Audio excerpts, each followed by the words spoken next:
Hello guys, welcome back to channel is our family vlogs. So nice ko lang po i-share guys, no, at magbibigay lang ng tamang impormasyon dito, no. So ito pong hawak ko guys ay 2015, no, year 2015 BSP series magnetic coin.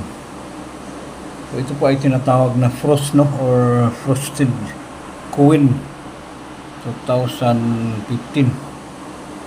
So mahal na ang bilihan dyan sa FB, no? May isang sikat na collector dyan na bumibili ng mga ganitong klaseng 2015 frosted. Bibilihin daw niya 10,000 per piraso. So halos mga ganitong frame, no, na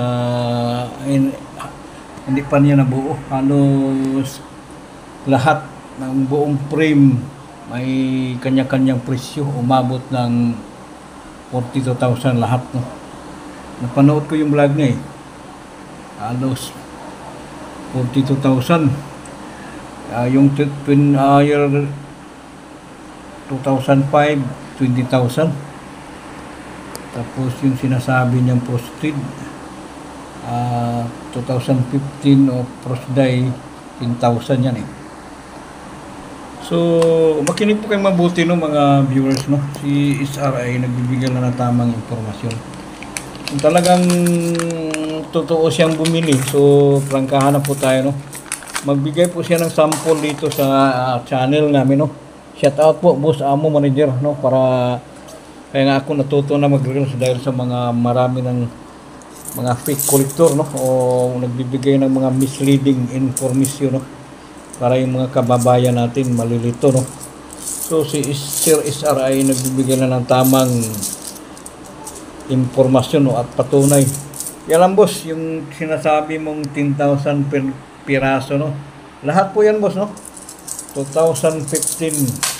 Hindi po nagbibiro si Sir SR kung talagang totoo silang bumili, no. Yan, patunayan na rin dito. Hindi lang follow and share, inahabol nila sa mga viewers natin, no. Kawawa ang mga viewers. Huwag kayo basta-bastang maniwala sa mga ganyang bugos na mga fake collector, no, fake vlogger. Wala pong mga collection yan. Basta kahit anong hawak nila, sasabihin mahal. Wala pong katotohanan yan guys, no. Yan, may katapat na po sila. Kaya nga ako natuto na dito sa FB, no, para sa nagbibigay ng tamang informasyon para hindi na po kayo malilito. May katapat na po sila dito guys, no. Shout out po, Boss Amo Manager, almost 50 piraso, no, 10,000. Maraming